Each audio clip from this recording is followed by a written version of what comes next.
Hello aspirants, NEET आ चुका है 17 जुलाई 2022, वो डेट जिसका आप सबको इंतज़ार था। और मैं अपनी तरफ से आखिरी बार आपको all the very best to all the students who are appearing in this exam. बस अपनी तरफ से एक मैं लास्ट या फिर एक टिप देना चाहता हूँ। बेटा देखिए, माना जाता है ऐसा, और ये मैं बहुत अच्छे से मानता हूँ कि सफ़र खूबसूरत होता है मंजिल से भी। तो जो भी आपने अभी प्रिपरेशन के टाइम में ये जो जिया है, ये बहुत इंपॉर्टेंट टाइम था और ये बहुत सारी यादें आपके बनाई जाएंगी। लेकिन उस मंजिल का टाइम आ चुका है 17 जुलाई 2022। तो मंजिल की तरफ अपनी निगाहें रखिए। Focus on your goal, achieve it, do your best. Again all the very best to all the aspirants of NEET 2022। Thank you. हाँ, हेलो स्टूडेंट्स, सब नर्वस हो रहे हैं थोड़ा सा? क्या नहीं बोले? हाँ, अभी पहले तो सबको बेस्ट ऑफ लक बोल देता हूँ, फिर उसके बाद जैसे आपको पेपर मिलता है तो आपकी स्ट्रेटेजी क्या होती है। बोले सर सबसे पहले मैंने पेपर देखा। बोले हाँ, पेपर देखा, क्वेश्चन देखा। अगर आपने 2 बार पढ़ा तो भी समझ में नहीं आ रहा कि करना क्या है, तो फटाक से छोड़ा उसको, आगे बढ़ जाओ फटाफट। टाइम बिल्कुल वेस्ट नहीं करना है अपने को। आपको लग रहा है कि पेपर में क्वेश्चन मेरा देखा हुआ है, पहले से पढ़ा हुआ है और मैं जल्दी से फॉर्म लाके सॉल्व कर दूंगा इसको, तो ही उस पर एक स्टिक करें आप। आपको जरा सा भी लग रहा है कि ये मुझसे नहीं होने वाला है या बिल्कुल ही नया लग रहा है सवाल, मैंने कभी पढ़ा ही नहीं है, तो फटाक से छोड़ो उसको, आगे बढ़ जाओ। कम से कम पहला पूरा पेपर अपन पूरे पेपर पे चले जाएं एक बार, सारे क्वेश्चन आप आराम से देख लो पहले आप। अगर फिर आपको टाइम बच रहा है तो जो आपने छोड़ दिया उसको वापस से फिर से कर दो, ठीक है ना? इतना ही करना है अपने को, और घबराना बिल्कुल नहीं है। आपको जो नहीं आता है कोई दिक्कत नहीं है, जो आता है पहले वो तो अटेम्प्ट कर लो पहले। अरे भाई, जितना आता है उतने मार्क्स ले आए अपन पहले अच्छे से, वो बहुत इंपॉर्टेंट है। नहीं आता है छोड़ा उसको, हटा उसको, ठीक है? नेगेटिव नहीं आना नहीं अपने को। नहीं लग रहा है कि कॉन्फिडेंस नहीं आ रहा है, कुछ भी नहीं, मतलब ये मैंने सवाल पढ़ा ही नहीं है, भूल जाओ, अगला बढ़, आगे बहुत सारा कर रखा है ना आपने, ज्यादा आपने किया है, वाला कर दो पहले आप, बात खत्म हो गया इतना सा। दूसरी बात, घबराना बिल्कुल नहीं, बिल्कुल बैठा, पहले डीप ब्रीथ अच्छे से, बिल्कुल अच्छे से, घबराना बिल्कुल नहीं है। नहीं आ रहा है, छोड़ दिया, बात खत्म। बहुत सारे क्वेश्चन है उसके अंदर, ऐसा थोड़ी कि सारे क्वेश्चन नहीं आएंगे हमको। कुछ नहीं आ रहे हैं उसको छोड़ दो, बात खत्म। लेकिन जो आ रहे हैं उनको अच्छे से करो, प्रॉपर। और सबसे बड़ी बात, यूनिट कन्वर्जन का ध्यान अच्छे से रखना है। जैसे उसने बोला कि मास दिया तो भैया पहले चेक कर ले किलोग्राम में कि ग्राम में, वो सबसे पहला पॉइंट आपको जो ध्यान रखना है। सबसे ज्यादा बच्चे गलती वहीं करते हैं, सब कुछ आता है बच्चे को, लेकिन यूनिट कन्वर्ट नहीं किया, आंसर गलत हो जाएगा उसका। और स्मॉल जी की वैल्यू क्वेश्चन में नहीं दिए तो 9.8 लेना है, दी है तो 10 लेना है, नहीं तो 9.8 ही लेके चलना। ये सबसे ज्यादा ब्लंडर मिस्टेक करते हैं बच्चे। इतना ठीक है सबको? Very good. तो सबको बेस्ट ऑफ लक, डरना नहीं बिल्कुल भी, बहुत अच्छे से करना, ठीक है ना? बेस्ट ऑफ लक, वंस ऑफ। हेलो डियर स्टूडेंट्स, मैं Hamid Khan, botany faculty, Navodaya academy, Kotili academy. वैसे तो आप सबको साल भर पढ़ाया ही है और साल भर में आप लोगों ने बहुत अच्छा परफॉर्मेंस दिया भी है। ये जो लास्ट मोमेंट है, इसमें ऐसा लग रहा होगा आपको कि थोड़ा आपका कॉन्फिडेंस लूज़ हो रहा है या थोड़ा सा आपको अनकंफर्टेबल फील हो रहा है। तो ऐसा नहीं है कि सिर्फ इस एग्ज़ाम के लिए ऐसा हो रहा है, बल्कि ऐसा हमेशा हर एग्ज़ाम के लिए होता ही है। और ये अकेला आपके साथ नहीं हो रहा है, ये सभी के साथ होता है। आप मुझे भी अगर किसी एग्ज़ाम देने के लिए आप भेजोगे तो अभी मेरे साथ भी ये सब हो रहा होगा, तो कॉन्फिडेंट रहिए। दूसरी बात, मैं आपसे ये सजेस्ट करना चाहूँगा कि अब हमारे पास बहुत कम, बिल्कुल फाइनल सेशन बचा है, बहुत कम समय बचा है। तो अगर आपको ध्यान हो तो हमने जो शॉर्ट नोट्स बनाए थे, हमने जो 600 पेज का NCERT जो 100 पेज में लेकर आने की कोशिश की थी, तो आप चाहो तो शॉर्ट नोट की मदद से कम अब भी 3 से 4 बार बहुत अच्छे से पूरा सिलेबस रिवाइज कर सकते हो। जहाँ तक एग्जाम्पल्स का सवाल है, पिछले 4-5 सालों में हमने देखा है कि NCERT से हटकर हमें कुछ पढ़ना ही नहीं है। एग्जाम्पल्स भी NCERT के ही रिवाइज करना है, उसी पर फोकस करना है। इवन मैं तो ये भी कहूँगा आपसे कि जो किसी भी यूनिट के पहले किसी साइंटिस्ट का जो इंट्रोडक्शन है छोटा सा, आप उसमें से भी कंटेंट निकाल लीजिए, लास्ट मोमेंट पर इसको भी पढ़ दीजिए। कोई अदर एक्स्ट्रा पढ़ने की ज़रूरत बिल्कुल नहीं है। अब आपने साल भर पढ़ के रखा हुआ है, कॉन्फिडेंट रहिए, कॉन्फिडेंस रखिए। जब पेपर सामने आता है तो हमारा रिफ्लेक्स हमें ज़रूर देता है, रिफ्लेक्स सेक्शन से ज़रूर हम आंसर दे पाते हैं। गलत करने का सवाल ही पैदा नहीं होता, गलत करने का कोई स्कोप ही नहीं है। सिंपल जो आ रहा है उसी को करना है ना? अब नया पढ़ना बंद कर दीजिएगा। मेरी तरफ से all the best, thank you very much. Hello everyone, myself Vartika Jain और मैं यहाँ नवोदय एकेडमी में केमिस्ट्री की टीचर हूँ। लास्ट मिनट टिप्स आज डिस्कस करते हैं कि लास्ट 2 दिन में आप लोग को क्या करना चाहिए और क्या क्या चीज़ें आप अवॉइड कर सकते हैं। तो सबसे पहले अगर हम बात करें सबसे ज़्यादा ज़रूरी होता है रिवीजन। तो एंड टाइम पे आप अपने रिवीजन, जो आपके नोट्स हैं, जो आपने एनसीईआरटी के नोट्स बनाए होंगे, शॉर्ट टिप्स बनाई होंगी, उनको अच्छे से एक बार रिवाइज़ कर लें। फिर उसके बाद OMR शीट की फिलिंग पे भी एक चीज़ अपना ध्यान रखिएगा कि जैसे जब OMR फिल करें तो ऐसा नहीं कि हम लोग गलत ऑप्शंस को फिल कर दें।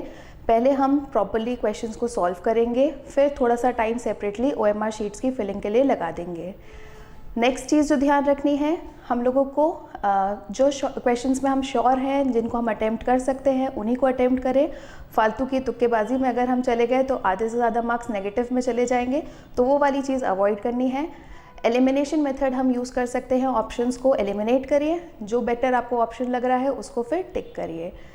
एंड नेक्स्ट चीज़ मैं बोलूँगी, लास्ट चीज़ जो आपको करना चाहिए, लास्ट के 2 दिन ही बचे हैं तो अपना टाइम नई चीज़ों को पढ़ने में वेस्ट मत करिएगा। जो चीज़ आप कर चुके हो उसी पे अपनी मेहनत करिए, उसी को ज़्यादा स्ट्रॉन्ग बनाइए और खाना पीना ढंग से खाइए, स्टे हाइड्रेटेड, बीमार मत पड़िएगा लास्ट मोमेंट में, वरना पेपर वैसे ही ख़राब हो जाएगा। All the best, thank you. All the best for NEET UG exam. मैं हूँ doctor Ravi Soni, senior faculty of zoology, Navodaya Academy. तो बेटा मैं तुमको एक टिप्स देना चाह रहा हूँ जो कि तुम्हें बहुत हेल्प करेगा, मुझे भी हेल्प किया था, कि जब आप एग्ज़ाम में बैठो ना तो मस्तिष्क जो है आपका वो एकदम संतुलित रहना चाहिए और ध्यान कहीं भटकना नहीं चाहिए। आपको बस इतना करना है कि सागर में पेपर के मोती बिखरे हुए उनको छांट के आपको झोली में ले जाना है, बस इतना सा करना है। All the best. Hello aspirants, मेरा नाम कुणाल बूरा है। मैं यहाँ एक केमिस्ट्री का मेंटोर हूँ नवोदय एकेडमी के अंदर। मैं आपको लास्ट के कुछ 2 दिन की टिप्स बताना चाह रहा हूँ और एग्जाम के अंदर आपको केमिस्ट्री से रिलेटेड क्या क्या करना है मैं आपको बताना चाहूँगा। देखिए, आपने सारा सिलेबस बहुत अच्छे से पढ़ लिया होगा, आपने सारी मेहनत बहुत अच्छे से कर ली होगी। आखिरी के 2 दिन में जो आपको चीज़ें कम याद रहती हैं, स्पेशली इनऑर्गेनिक केमिस्ट्री के अंदर, या कोई ऐसी चीज़ आपको लग रही है, कोई फॉर्मूला, कोई रिएक्शन आप भूल रहे हो, उसे रिवाइज करना है। नया हमें कुछ भी नहीं पढ़ना, हमारी पूरी मेहनत सफल हो गई है। और मैं आपसे बात करूं, सबसे ज़्यादा इंपॉर्टेंट बात आती है पेपर की। केमिस्ट्री में एक समस्या रहती है, एक फ़ायदा कह लीजिए इसे। आपके पास 3 अलग अलग सब्जेक्ट्स हैं, फिजिकल भी है, इनऑर्गेनिक भी है, ऑर्गेनिक भी, और तीनों को वो डील करने का समय एकदम अलग। तो आपको कुछ भी नहीं करना है इसके लिए। फिजिकल, ऑर्गेनिक और इनऑर्गेनिक में से अगर आपको दिख रहा है फिजिकल केमिस्ट्री में कहीं कैलकुलेशन बहुत लेंदी आ गया है तो उसे थोड़ा सा छोड़ दीजिए। पहले उसे थोड़े समय बाद जब आप पेपर पूरा कर लें तब अटेम्प्ट कीजिएगा। स्पेशली पावर मिस्टेक्स का बहुत ध्यान रखिएगा, क्योंकि एक पावर मिस्टेक आपका पूरा क्वेश्चन किल कर देगी। कोशिश कीजिए अगर सेक्शन बी में केमिस्ट्री में आपको कोई थ्योरी आ रही है तो वो अटेम्प्ट कीजिए। बिल्कुल मत जाइए कैलकुलेशन के साथ, भले ही कितनी भी आसान हो, क्योंकि क्या होता है कैलकुलेशन धोखा दे देती है आखिरी मोमेंट पे। स्पेशली पावर वाले क्वेश्चंस को बहुत चेक कीजिए और कैलकुलेशन ट्वाइस चेक कीजिए। और एक आखिरी चीज जरूर कहूंगा आपके साथ कि कभी भी करेक्ट, इनकरेक्ट, ऑड वन, इन शब्दों को बहुत हाईलाइट करके रखिएगा। क्वेश्चन पेपर की नींव होते हैं ये वर्ड्स, इनकी बिना आपका पेपर कभी भी सही नहीं हो पाएगा। चलिए, ऑल द वेरी बेस्ट। बच्चों, नीट का जो प्रश्न पत्र होता है जूलॉजी का, वो सिर्फ शब्दों का खेल है। आप शब्दों के अंदर बिल्कुल ना भटकिए, बिल्कुल उलझने की ज़रूरत नहीं है। ऐसा कुछ भी नहीं करेंगे जिससे आपका एड्रेनलिन सिस्टम एक्टिवेट हो, सिंपैथेटिक सिस्टम एक्टिवेट हो। प्रश्न पत्र को सोल्व करने का एक महामंत्र होता है कि हर एक प्रश्न को अंडरलाइन करके सोल्व करना है। इससे आपकी सिली मिस्टेक्स 0 हो जाएंगी। बच्चों, एक बात याद रखें कि सिली मिस्टेक्स नहीं होनी चाहिए, और इसका महामंत्र है कि प्रश्न पत्र को अंडरलाइन करके सोल्व कीजिए। बिल्कुल रिलैक्स रहे, बहुत ही आसान प्रश्न पत्र आता है जो आपको कोचिंग्स के अंदर पढ़ाया गया है यहाँ पे, उससे बहुत ही आसान प्रश्न पत्र आने वाला है। ऑल द बेस्ट सभी बच्चों को। और एक चीज़ और बच्चों की ध्यान रखें कि इम्पॉसिबल आपके लिए कुछ भी नहीं है। आप ही पॉसिबल शब्द का मतलब ही आप हैं, आपके लिए सब कुछ पॉसिबल है। और अपने आप पर जीत पा लीजिए बच्चों, और सिर्फ एक दिन की बात है, इसके अंदर बिल्कुल रिलैक्स रहें। All the very best, all the very best. Hello NEET aspirants, all the best for your exam. I advice कि आप अपने पेपर को एकदम अच्छे से पढ़ें, अच्छे से समझें और अच्छे से करें। Stay calm and cool. Thank you so much. All the best all the NEET aspirants. बेटा बहुत अच्छा पेपर जाएगा, आपने बहुत अच्छी मेहनत की है। All the best from the Navodaya academy. Thanks. सभी बच्चों को मैं ये कहना चाहूँगा कि बेटा नीट आप एग्ज़ाम देने जा रहे हैं, जो कि अब आ ही चुका है।